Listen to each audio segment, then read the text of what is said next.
በህይወታችሁ እየፈተናችሁ ያስቸገራችሁን ጥንት ጠላት ዲያብሎስን ይሄ መልአክ ያሳርፍላችሁ፣ ከህይወታችሁ ከመንገዳችሁ ያርቅላችሁ። እንኳን ሚካኤልን ጠርታችሁ የሚካኤል ስዕሉ ካለበት ዲያብሎስ መቆም አይችልም። ለምን ካላችሁ ጥንቱንም ያዋረደልን ጥንት ጠላታችን ዲያብሎስን ያሳፈረልን ማን ስለሆነ ሚካኤል ብላችሁ ጥሩ። ዛሬ በዚህ ጉባኤ ማን ስለሆነ? ኧረ በደንብ ጥሩት። ማን ስለሆነ? ወጥተህ እስክትገባ የሚጠብቅ ሚካኤል ነው። እልል ብላችሁ አመስግኑት እግዚአብሔርን። ሚካኤል በሉ። ወውቱ ርሁቀ መዓት ወብዛ ምሕረት ሚካኤል ውእቱ፣ እሱም ከመዓት የራቀ ለምህረት የሚላክ ታላቁ መልአክ መልአከ ምሕረት ቅዱስ ሚካኤል ነው ይላል። ሚካኤል ለሰው መልካም ነው። መልካም ሰዎችን በሰፈር ፈልጋችሁ ማግኘት ይከብዳችኋል። ደግ ደጉን ፈልጎ ማግኘት ይከብዳችኋል። የኔና የናንተ ጠባቂ መልካም የተባለው ደጉና የዋሁ መልአክ ሚካኤል ነው። አክብሩት ከፍ አድርጋችሁ። ሚካኤል ባለበት ጠላት ዲያብሎስ ከዙሪያችሁ ይሸሻል። ማን ባለበት አልኳችሁ? ሚካኤል ባለበት ጠላት ይሸሻል። ሚካኤል ባለበት ሊያዋርድ የተዘጋጀ ጠላት ይዋረዳል።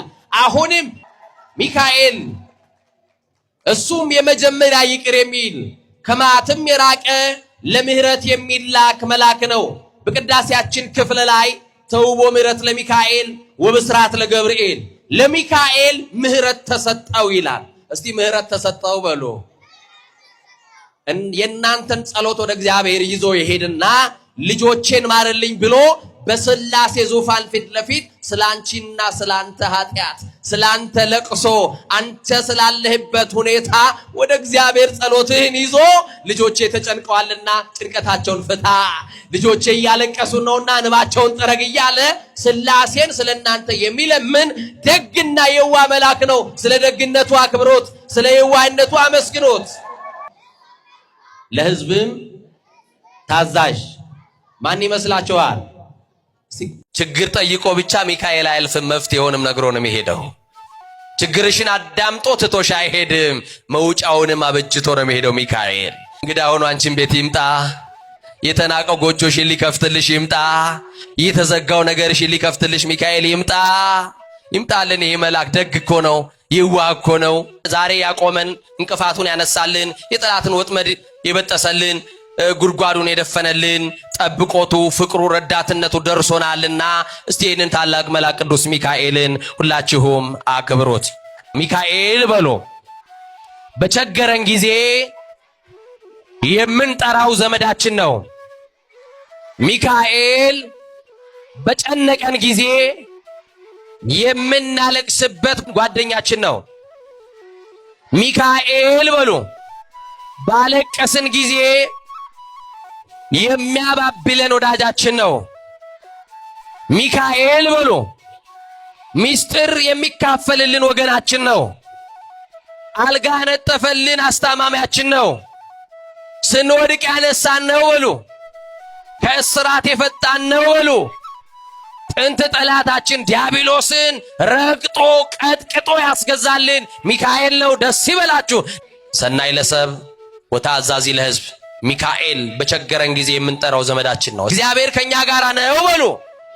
እግዚአብሔር ከናንተ ጋር ከሆነ ጠላት ያስፈራችኋል ወይ? እግዚአብሔር ከናንተ ጋር ከሆነ ማጣት ያስፈራችኋል ወይ? እግዚአብሔር ከናንተ ጋር ከሆነ ጨለማ ያስፈራችኋል ወይ? የትኛውም ድቅድቅ ጨለማ እግዚአብሔር ከኛ ጋር ከሆነ እናልፈዋለን። እስቲ እናልፈዋለን በሉ። ምን እንለዋለን? የሚያሳልፍልን ማ ስለሆነ እንደው ከትከሻችሁ ላይ አልወርድም ብሎ የተጣበቃችሁን ችግር ሚካኤል ያርግፍላችሁ። መድኃኔ ዓለም ከትከሻችሁ ላይ ያለውን ነገር ሁሉ መከራውን ሁሉ ያውርድላችሁ። ይሄ ግን አልወርድም። አረ አትወርድም ልጄ? አዎ አልወርድም። እንግዲያውስ እስከምችለው እሸከምሃለሁ አለ። ማን ይሆን የተሸከመን ወገኖቼ? ማን የተሸከማችሁ? ስለዚህ ፈተናዎቻችሁ ሁሉ መውጫ ያላቸው ፈተናዎች ናቸው። መውጫ የሌለው ፈተና የለውም እግዚአብሔር። እንድትወርቁ አይፈተናችሁም እግዚአብሔር። ትፈተኑ ዘንድ የማይፈቅድ እግዚአብሔር ይላል መጽሐፍ። ከፈተናው ጋር መውጫውን ይሰጣችኋል ይላል። መድኃኔ ዓለም መውጫ ብቻላችሁ። እኔና እናንተ ግን ለዓለምም ለእግዚአብሔርም የማንመች አስቸጋሪ ትውልዶች። ፀሐይን ጠዋት ስናገኛት እንሞቃታለን፣ ከሰዓት እንረግማታለን፣ ሲመሽ እንናፍቃታለን። የሚያምረውን እንጂ የሚያምርበትን የሚያቅ ትውልድ ጠፋ። አሁን እዚህ ውስጥ ብጠይቃችሁ እንዴት አለፍሽ የመከራን ቀን? እንዴት አለፍሽ ችግርን ቀን? እንዴት አለፍሽ የማጣትን ቀን ብልሽ መልሳላችሁ የላችሁም? አንድ እየደግፎኝ በሉ መልአኩ አሳልፎኝ በክንፎቹ ጋርዶኝ እዚህ ደርሳችኋልና አመስግኑት። እግዚአብሔር ስሙ የተመሰገነ ይሁን። የቅዱስ ሚካኤል በረከት ረድኤት ጠብቆትና ጸጋ ክብር ከሁላችን ጋር ይሁን።